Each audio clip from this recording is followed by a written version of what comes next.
Fala pessoal, sejam todos bem-vindos a mais um episódio do Diário Cast, o podcast do Diário do Acre, e eu tenho o prazer de receber hoje aqui na Associação dos Militares do Acre o professor Lauro Fontes. Professor, seja muito bem-vindo aqui ao nosso podcast. E já para a gente iniciar, para o pessoal de casa entender com quem eu estou conversando, quem é o professor Lauro Fontes? Se apresente. Obrigado, Ronan, obrigado, Diário Cast, por esse convite, né? Me honra muito estar aqui na presença de alguém que eu considero muito, tenho como uma referência, ao Diário, que agora eu faço pequena participação, né? Estou aqui à disposição para participar desse podcast. E o professor Lauro é só um conservador, é alguém que está nessa, digamos assim, nessa missão de divulgar, de apresentar, né, de debater Sim. com a nossa sociedade o que é isso, né? Sou um antigo professor, né, de aula nas universidades daqui, gosto de escrever livros, né, artigos. Meu passatempo predileto é falar sobre conservadorismo. Isso me encanta, isso me move, é a razão da minha vida. Perfeito, professor. Já para a gente começar aqui com as pautas, né? Eu acho importante falar sobre não só a sua história, né? Mas como a história da sua família. Porque se a gente quer discutir um Acre do futuro, falar sobre o Acre que nós queremos amanhã, é importante falar sobre o Acre do passado, né? Eu observo que tanto a sua história como a história da sua família se mistura, né? Com a história do nosso estado. E então, diga pra gente por onde começa, né, essas entranhas da história da sua família. Como vocês vieram pro nosso estado? Parar aqui, nessas paragens. É uma história muito bonita e ao mesmo tempo de muita sofreguidão. A história acreana não é uma saga. Como contam oficialmente, né? Contam de forma romântica, né? Mas eu ouvi coisas inenarráveis dos meus avós, né? Aqui não era um lugar que essas pessoas imaginam que era. Era hostil. Como hoje ainda, em alguns lugares, a coisa continua do mesmo jeito. Não mudou muito? Não. O meu avô, por parte de mãe, é um poeta, escritor, que você já teve a oportunidade de ver sua obra lá, em Sena Madureira, que era dono do diário lá, né, que é chamado A Mutuca. A Mutuca, né, sim. um jornal de circulação em Sena Madureira, alfaiate, radiotelegrafista e também era rádio meteorológico. Ele tomava conta da rádio da estação meteorológica de veículos de Sena Madureira e fazia as anotações lá. Como radiotelegrafista, então, ele foi testemunha de muitas comunicações que circulavam no Juruá, no Purus e no Acre, no Alto Acre, na época em que as coisas aqui estavam acontecendo. De uma época em que não era fácil viver aqui. Ele também tinha o ofício de alfaiate. Ele costurava as coisas para aqueles homens que lutavam e depois passou a fazer isso para a sociedade de Sena Madureira. Pelo lado paterno, né, para continuar no patriarcal, né, Uhum. eu tenho um avô que se mistura muito mais na história acreana pelo meio para cima, que é Lauro Fontes, que também foi um grande desbravador de seringais em Sena Madureira, é um dos fundadores da maçonaria daquele município e também da política. É um homem da política, foi um homem da política. Eu digo da UNG, e de outros aqui.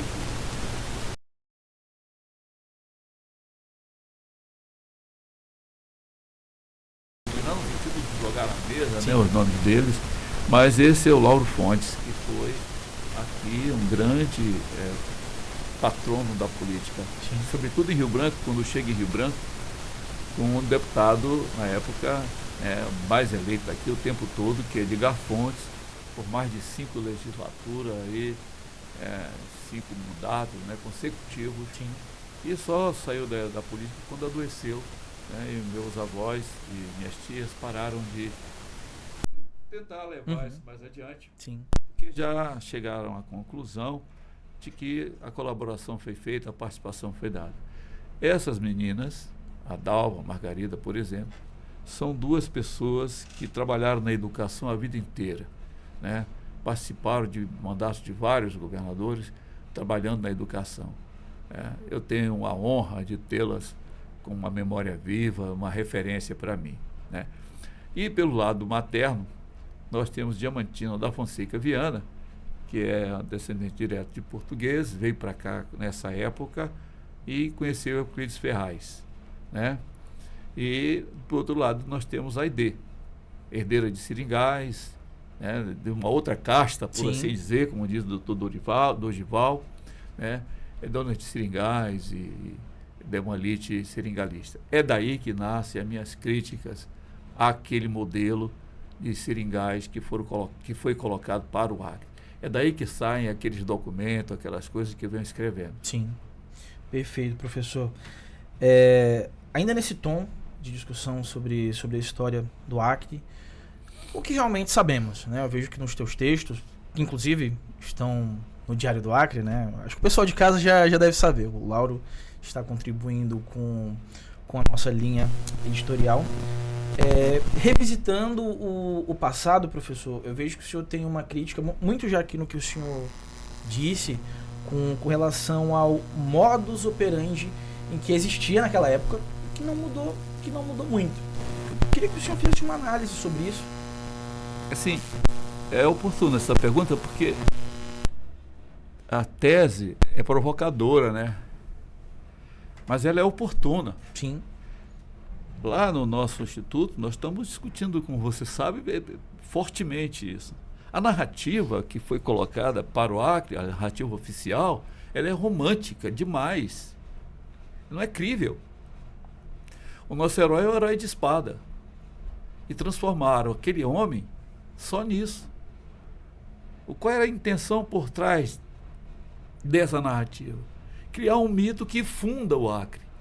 Uma mentira. Né? Ele não é só isso.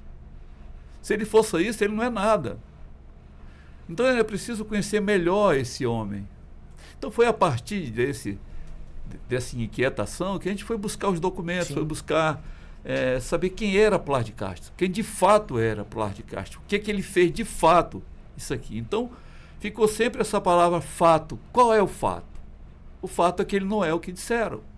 E é engraçado porque muita coisa é controversa, né, na história acriana. Eu acho que, até puxando aqui o paralelo, né, tanto de Galvez quanto a Chico Mendes, você tem uma construção de uma série de narrativas, né? Isso acontece por acaso? Não, é a propósito. Isso era necessário. Chico Mendes foi necessário. A morte de Plas de Castro foi necessária. Ele precisava morrer, né? Por quê? A história de Plas de Castro é muito rica.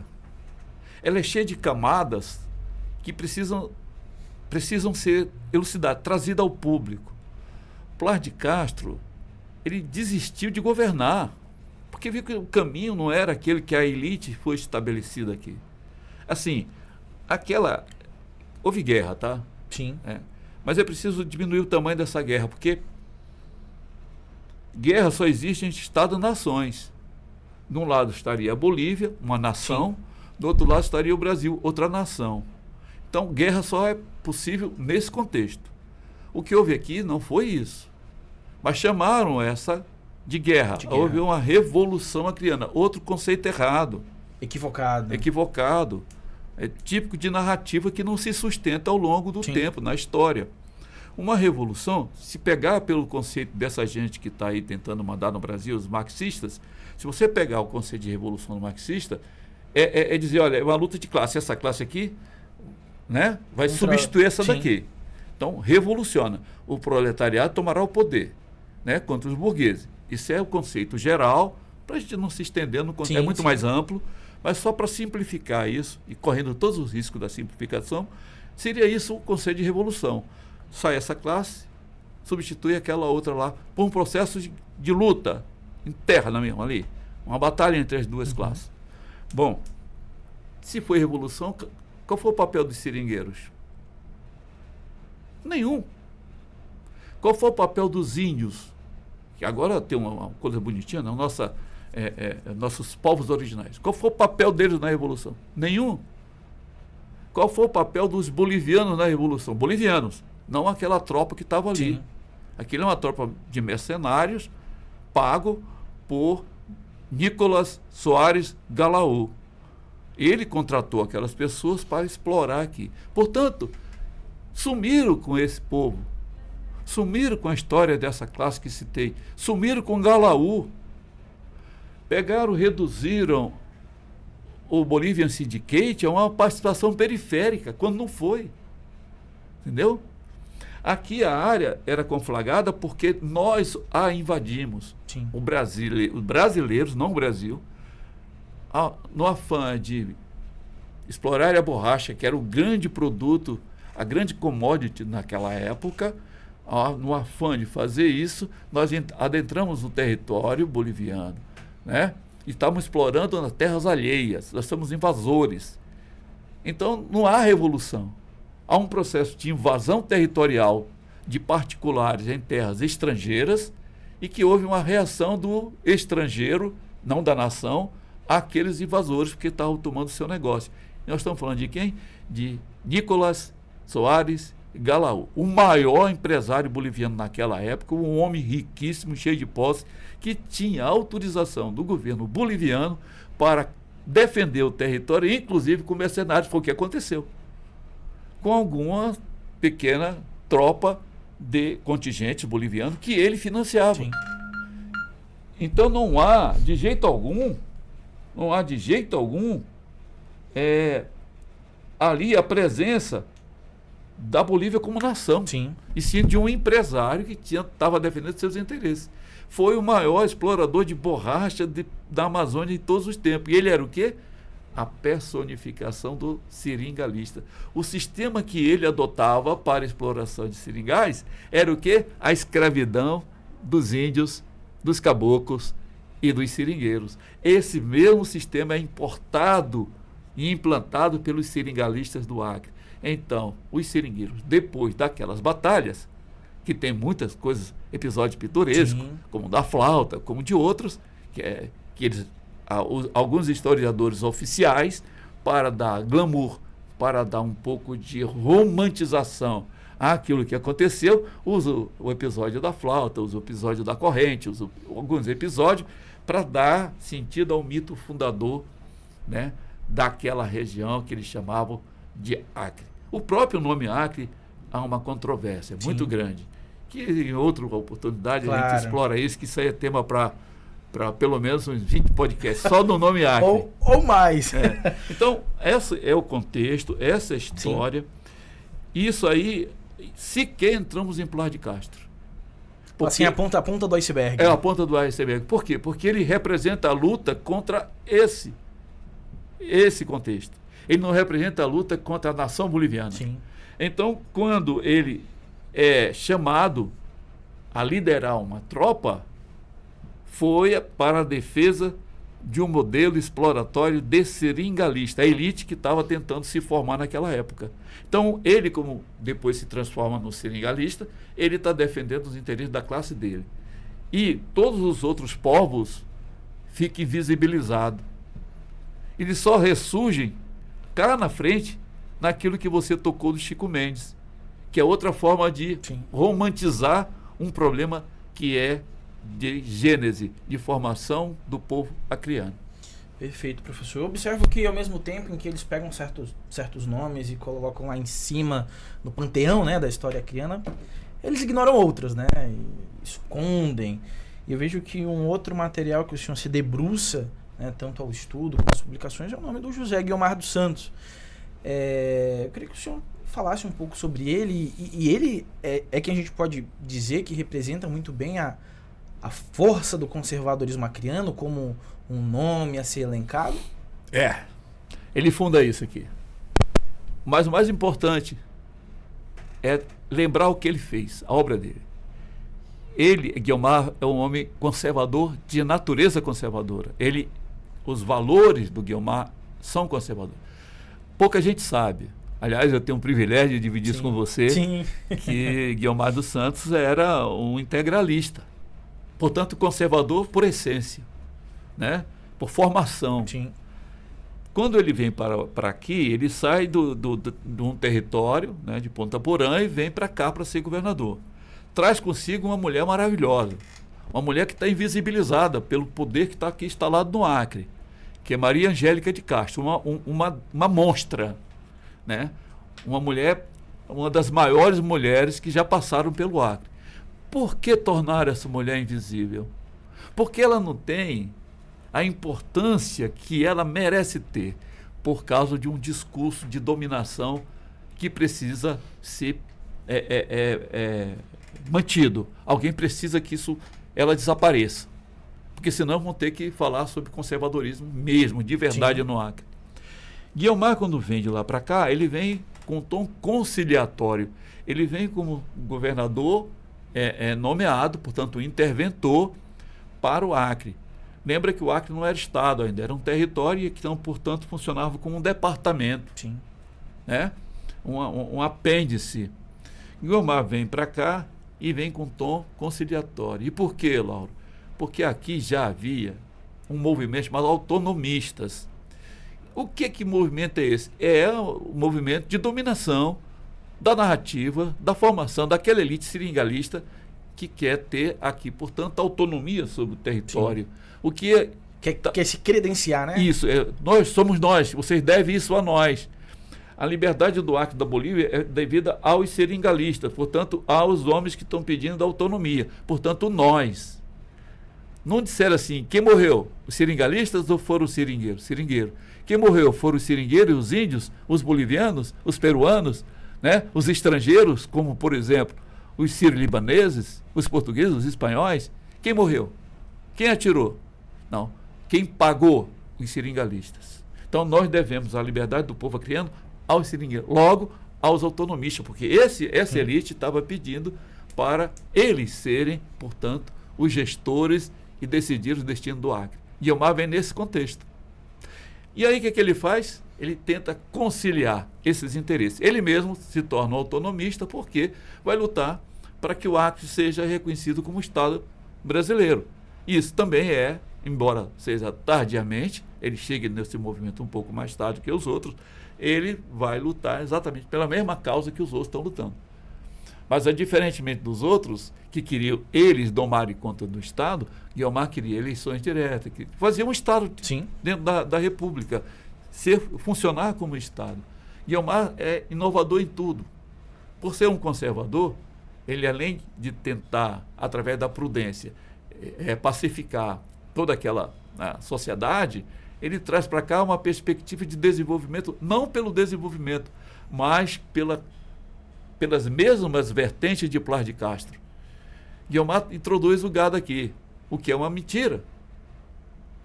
Porque o que ele já faz é o que ele está olhando lá para trás, que Plas de Castro fez. Sim. Então ele entende o caminho conservador que aquilo tinha. Ou seja, eu vou trazer uma nova perspectiva de desenvolvimento, vou fortificar a pecuária aqui, porque tem leite, tem carne, tem queijo, tem manteiga. É isso que a pecuária vai fazer. É o mesmo pensamento, a mesma narrativa de Plas de Castro. Sim. Lá no Capatará. Quando ele amplia o Capatará e abre os os varadouros largos até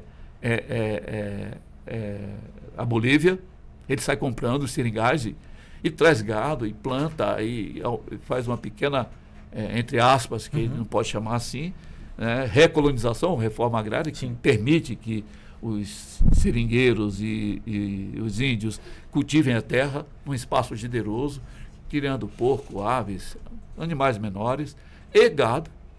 Então, Guiomar vê isso e diz, é assim o caminho. Guiomar abre os ramais, ele faz a ampliação do centro urbano, cria estação de experimental para domesticação de plantas e animais, traz a avicultura, estabelece a aviação de carreira. Quer dizer, é um cara que, para aquela época, era o que Plas de Castro foi na época inicial. Sim. E o plano é o mesmo. E o importante é que ele faz isso ligando esse projeto de desenvolvimento às bases culturais acreanas, lá ao homem do campo. Ele começa a reforma do pensamento de desenvolvimento a partir da base para cima, e não o contrário, como é feito hoje. Hoje, por exemplo,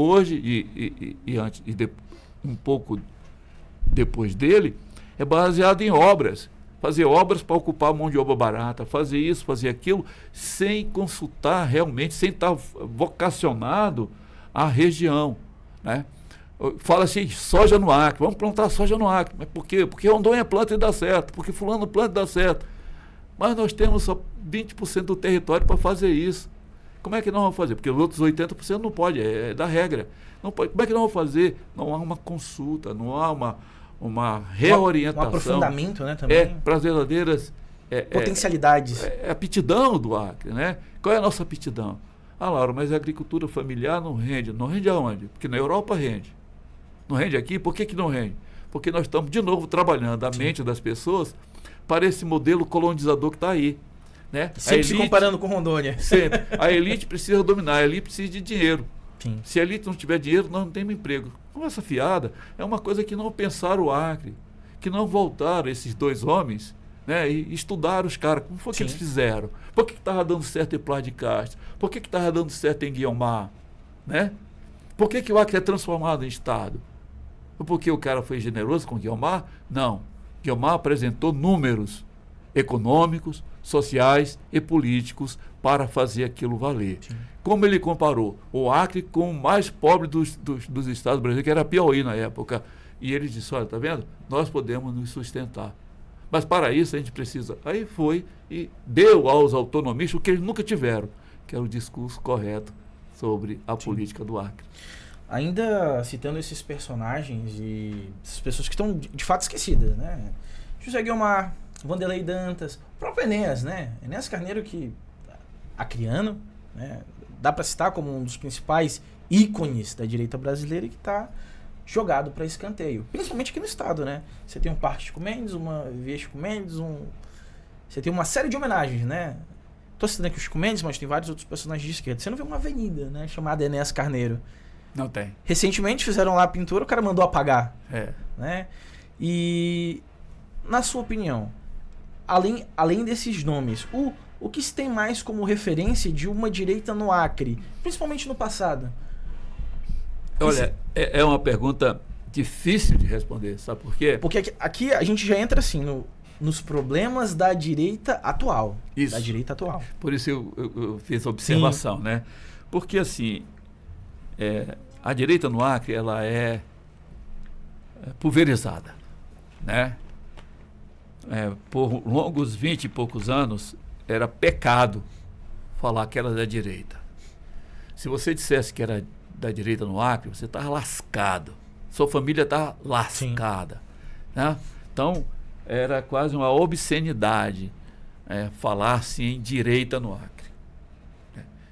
Enéas não existia para nós, embora eu tenha conhecido Enéas, já só não mostrei foto ainda, né? Mas Enéas era um ilustre desconhecido. Até ele, Enéas, meu nome é Enéas. Até aquilo lá, Enéas era desconhecido. E tem mais.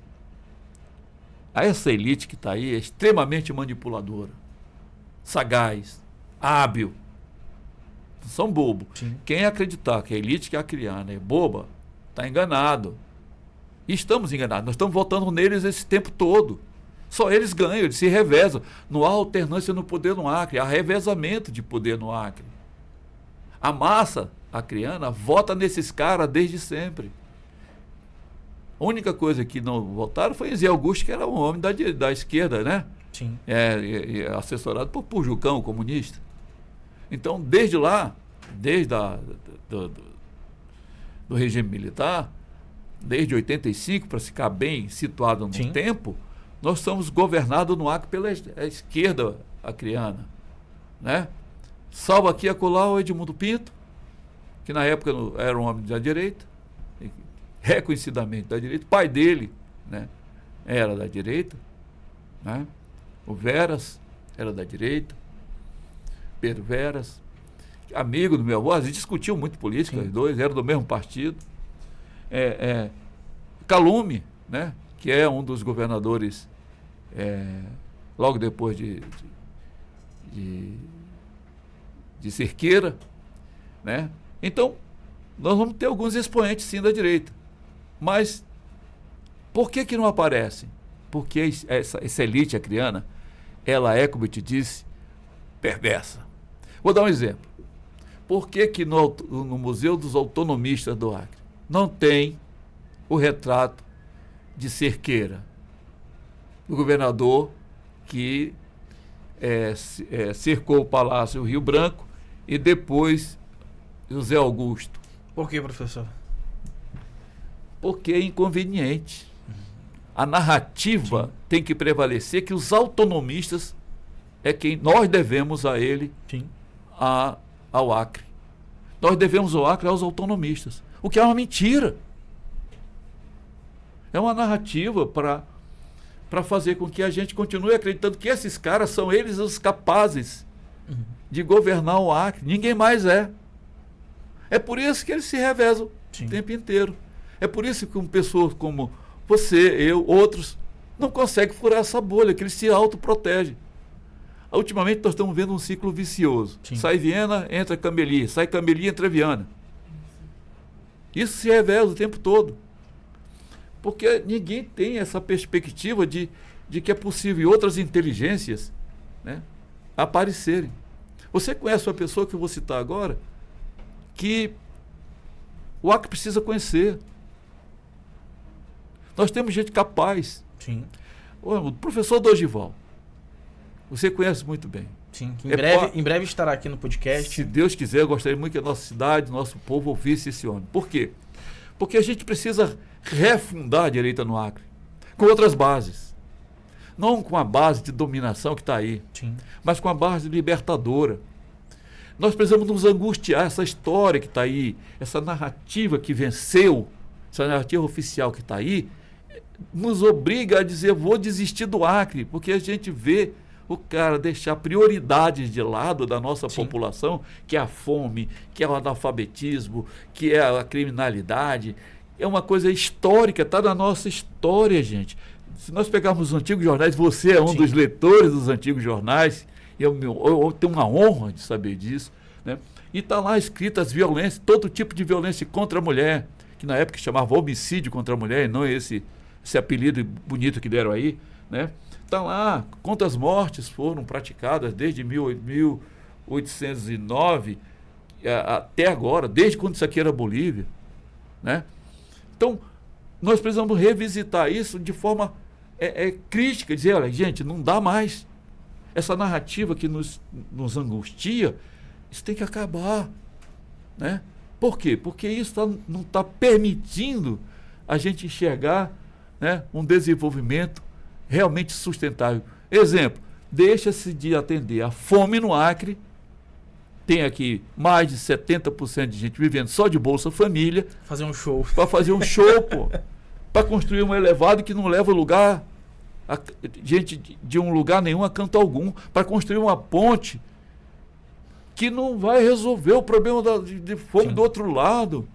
Então, nós temos que acabar de pegar esses heróis, né? Nós temos um programa que diz o seguinte, olha, os deuses estão mortos. Nós não precisamos temer aos deuses, né? Mas não é o Deus que a gente celebra, não é o Deus onipresente, onisciente, onipotente, né? Não é o Deus criador, são esses deuses do cotidiano que aparecem para nos salvar de 4 em 4 anos. Tem um prefeito que prefere fazer show de drone, né, bonitinho. É tecnologia, professor. Tecnologia, né? Empregando gente de fora, né? É porque tem lá na China, tem em Londres.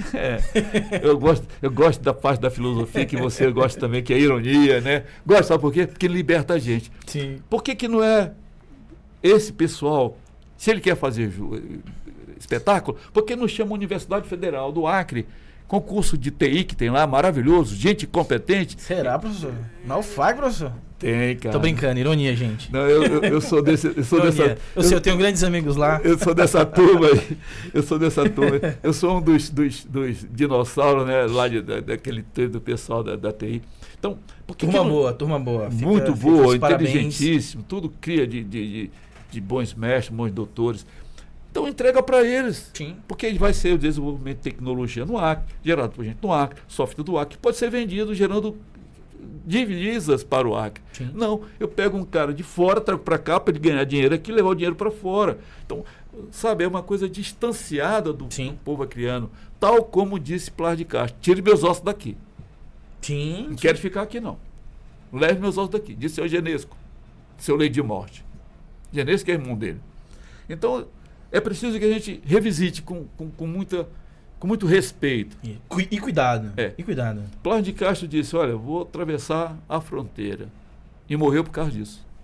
Morreu por causa de uma fake news naquela época, a fofoca, né? Hoje é fake news. Passaram a divulgar que ele estava negociando com a Bolívia para fazer a revolução, a contra-revolução, a revolução contrária. E, na verdade, o que ele estava trazendo era chamado de gado... já esqueci a palavrinha. Ele traz o gado da Bolívia para o seringal dele, reproduz isso, amplia os seringais e sai comprando seringal. A ideia dele é até chegar em Ribeira Alta, que era o centro onde estava Galau, um grande comerciante, e ele fazia negócio aí. Ele prosperou, ele cresceu. O cara morre aos 35, o cara ficou milionário, rico. Borracha, o gado, a castanha. Esse é Plácido de Castro. Tá? A revolução que ele faz não é, portanto, a revolução da espada. É a revolução da transformação do modo produtivo do Acre. Ele transformou, ele mostrou que é possível os seringais serem altamente produtivos com incorporação e diversificação cultural. Isso Guiomar também faz. Isso ninguém mais fez. Professor, já temos a linha do tempo, né? O senhor já fez aqui suas críticas pontuais, mas temos já o problema identificado, né? Já sabemos os nomes que foram esquecidos e ignorados, mas vamos fazer o salto temporal, vamos falar de hoje, né? É fato, nós temos uma direita no Estado que, apesar de esfacelada, ainda existe. Uma direita que, em sua maioria, né, foram eleitos junto com a enxurrada da direita no Brasil, sendo bem claro, com a onda Bolsonaro. Essa turma toda que veio, eu não vou fazer questão aqui de citar nomes, porque é preciso separar o joio do trigo. Mas aonde essa direita acreana hoje está errando? Em tudo. Falta, para começar, é um pouco de falta de leitura também? Não, ela erra em tudo. Ela erra no propósito. Ó, não tem causa. Muitos que estão na direita, eles se dizem da direita, são... conservadores, liberais. Eles olharam a oportunidade que Bolsonaro trouxe. Bolsonaro é um grande mal necessário. Deveria ser um governo de transição. Sim. Mas é bom o poder. Ele gostou. E aí começa a entortar o rabo da porca. Quando o Bolsonaro, portanto, sai do cenário, que saiu literalmente, Bolsonaro saiu, alguns não querem admitir, mas é um fato. A nossa direita está órfã. Por quê? E eu acho que em crise também, né, professor? Porque vejo que essa tentativa de sucessão, principalmente no nível estadual, no Brasil está em crise, né? Santa Catarina lá, o imbróglio ali. Quem vai ser o senador? E agora também lá no Ceará, Michele dizendo uma coisa, os filhos dele dizendo outra. O Acre está nisso há muito tempo, né? Essa crise na direita. Essa crise já era assim. Só piorou agora. Por quê? Porque quando vem a polarização política no Brasil, que estabelecido pela de esquerda, é a esquerda que começa isso, não é Bolsonaro que começa isso. Bolsonaro, ele surfa nisso, porque em 2018 ele aponta o antipetismo e ele representa o antipetismo, portanto, ele acabou fazendo o jogo da esquerda. Era para ele ter largado isso para lá, se nós somos conservadores, nossa linha Sim. de desenvolvimento é aqui. Mas ele não fez isso. Mas foi bom, em certa medida, porque agora ficou claro, quem botou a cabeça de fora de um lado é da esquerda, quem botou a fora é da direita. Ficou muito fácil dizer isso. Enquanto o Bolsonaro tinha poder, estava todo mundo misturado. Quando ele sai de cena, agora fica o lugar vago. E aonde tem um lugar vago de uma liderança forte como aquela, começam os problemas. Os filhos Sim. tentando ocupar esse lugar, Um do lado, do outro. um do outro, outro do meio, né? Outros oportunistas, também é a vez, Sim. né? Nós vamos vendo Caiado, que agora está doente, não está se fazendo nada, mas já no início tentou, sou eu, né? Aí vem outros colocando o dedo para cima, dizendo é minha vez, né? Como o governador de São Paulo, né? Então, no Acre não é diferente disso. Como aqui não há um líder, o Acre não tem um líder da direita, não se apresentou um cara que reúna conhecimento Capacidade, né, também. intelectual, cultural, sabe, filosófico, de que Acriano. acriano, diga-se de passagem, tem que ser, né? Não tem essa personalidade, estão brigando pelo mesmo espaço. Então nós vamos ver do lado um senador dizendo, ó, chorando, eu sou bolsonarista e por isso o meu lugar é meu, né? Só porque ele é bolsonarista. Tem outros, não, eu também sou, né? Então eu mereço um pouco dessa cota. E não tem um projeto de Estado elaborado, trabalhado, para dizer, esse é o projeto de Estado da direita acreana. São fundados nas seguintes bases. Eixo 1, vamos falar educação. Educação para todos. Educação com base curricular. E lembre-se, o currículo que Maria Angélica de Castro fez é necessário agora, porque o currículo de um governo de educação, governo de educação, ele diz tudo. Ele sinaliza para onde você vai levar a sociedade, em que direção você está levando seu povo. Não foi pensado isso. Com relação ao desenvolvimento regional, nós vamos manter esse modelo que está aí, né? Nós vamos permitir que a gente abra os ramais para melhor aproveitar os 20% das áreas já antropizadas para a produção extensiva de riqueza. Como nós vamos fazer isso? Através de, entre aspas, ramais do povo? Quer dizer, nós temos que ter um projeto de Estado, nós não temos. Nós falamos aí com um deputado que eu gosto muito, e eu acredito nele, né? Eu fui chamado pelo professor Dorival, eu tenho prazer, prazer humano mesmo de estar ali colaborando, porque aquilo satisfaz os meus anseios, né?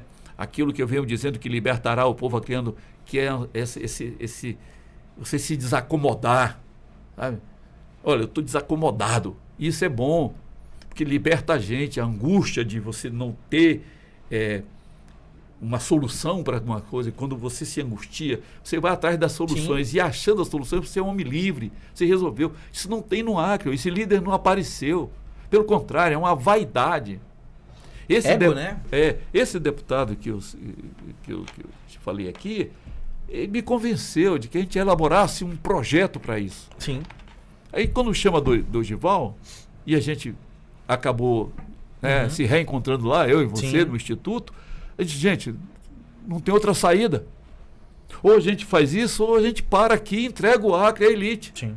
Entrega não, porque já está na mão delas. A gente não vai libertar o nosso povo, a gente vai mentir. A gente vai enganar. Os nossos netos, os meus filhos, os seus filhos e seus netos não têm saída, vão ter que ir embora. A saída é o avião. O aeroporto, a saída do Acre é o aeroporto. Ou a rodovia, porque às vezes nem dá para... Sim. Né? Então, nós temos que entender que o Acre não tem liderança da direita. Há um jogo de pequenos grupos. Foucault tem um estudo interessante, eu vivo discutindo isso no Instituto, tá? Tenho aprendido muito sobre isso. É dizer sobre a microcosmo do poder. Há um jogo, sabe, mordaz, uma coisa chega a ser fétida, de querer o protagonismo em relação ao outro. E quando deveria ser o protagonismo, o povo acreano. o estado do Acre. Esse é o protagonismo. É o poder pelo poder. É o poder pelo poder. Tem gente que chegou aqui paupérrimo, está ultramilionário, usando o instrumento, Estado como instrumento para a produção de riqueza pessoal. Isso é patrimonialismo, não é conservadorismo. Isso é a coisa mais antiga do mundo. É a parte do cara estar colonizando a criança através do controle das massas que se dizem conservadoras. Isso é uma maluquice. Então nós não temos um líder que espelhe isso. Agora parece que apareceu, olha, esse é pleonasmo, mas é interessante, né? Uma pessoa que diz, eu quero isso.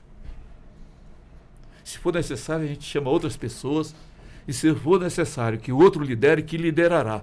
Mas eu preciso que isso seja feito. Então, nós estamos lá colaborando com... Não que a gente saiba. Claro.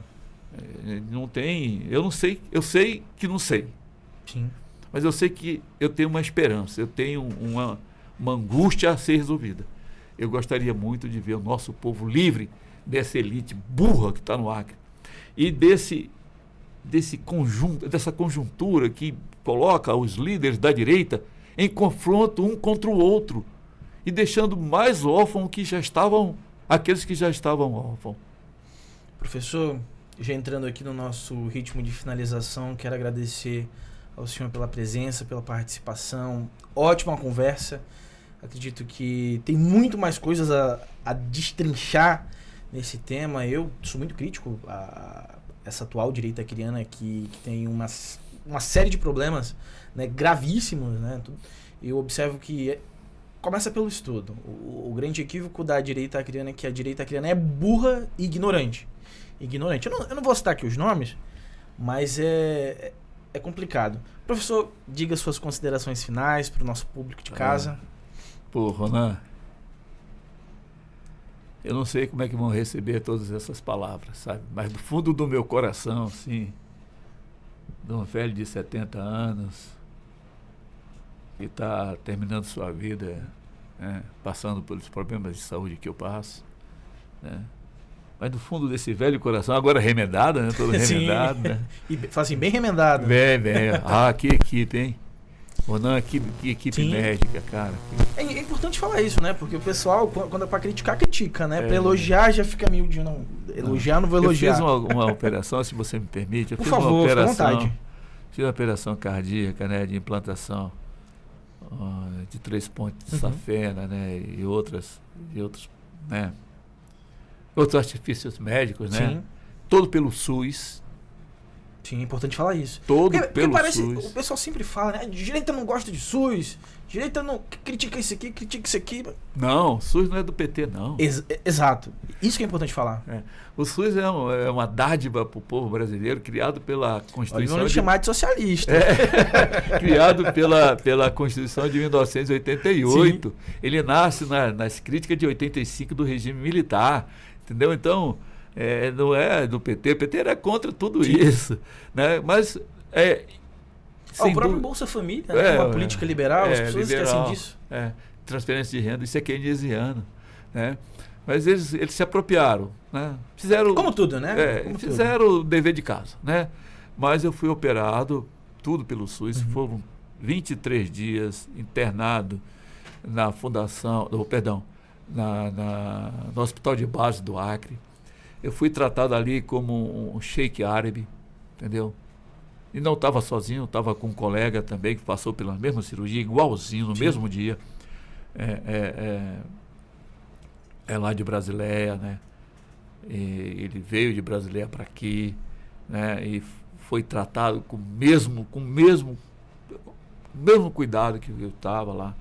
Antes da gente ser operado, passaram mais 6 pessoas pelos leitos lá e foram operados pela mesma equipe. Como o nosso caso era gravíssimo, nós tivemos que passar por um grande período de estabilização. E foi feito com os medicamentos mais caros que existia, né? Com uma equipe enorme, multidisciplinar. De lá fiz o cateterismo, e esse cateterismo também pelo SUS, não gastei um centavo.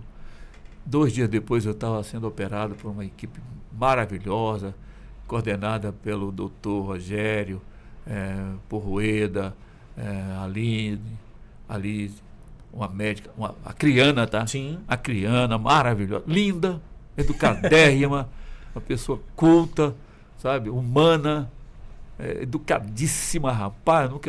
Eu já vi muitas mulheres Sim. educadas, né? Mas aquela é um exemplo. E fui operado, coração, peito aberto, né? 5 horas e pouco de cirurgia. Fui à UTI, lá na Santa Juliana, tudo pelo SUS. Saí de lá com alta hospitalar, 1 mês e meio acompanhado, quase 2 meses acompanhado pela doutora Aline. Tive alta médica, voltei para casa, tenho o retorno marcado. 3 retornos eu fiz já com ela, agora para o 4º retorno, né, para definitivamente ficar dispensado dos cuidados médicos. Já fiz minhas caminhadas, eu estou aqui. Já dá para correr uma maratona. Ainda não, mas eu estou torcendo muito para isso.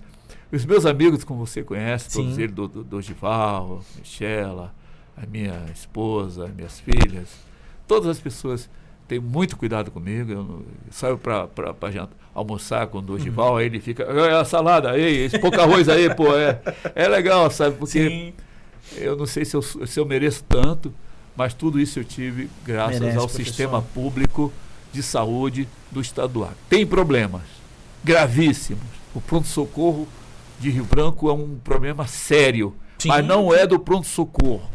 Não é a equipe, né? Não é do sistema do pronto-socorro, é do sistema político do Acre, como estado, né? E nós recebemos em pronto-socorro gente de todos os bairros, que era para estar sendo atendido imediatamente pelos postos de saúde, pelas unidades básicas de saúde, e não são. Eles são empurrados para o pronto-socorro. O sistema de saúde municipal empurra tudo ao pronto-socorro. Esqueceram o básico. E óbvio, né? Óbvio. E mais, vem da Bolívia, vem do Peru, vem do Amazonas, vem de Rondônia, tudo para o pronto-socorro do Acre. Então aquilo vira um inferno, mas não por conta daqueles profissionais ou do sistema de atendimento, da unidade de atendimento emergencial do pronto-socorro. É por causa da super procura. A demanda é altíssima e eles não têm espaço físico, eles não têm equipe suficiente para atender, porque tenho certeza absoluta, pelo que eu vivi, tanto no pronto-socorro quanto no Hospital de Base de Rio Branco, é algo que não se encontra nem nos melhores hospitais particulares do Brasil. Professor, gratidão pela tua participação, tá? Agradecer ao pessoal de casa também que nos acompanhou até agora. Estamos aqui na Associação dos Militares. Agradecer aqui ao Rafa nos bastidores, Gilvan, Landim.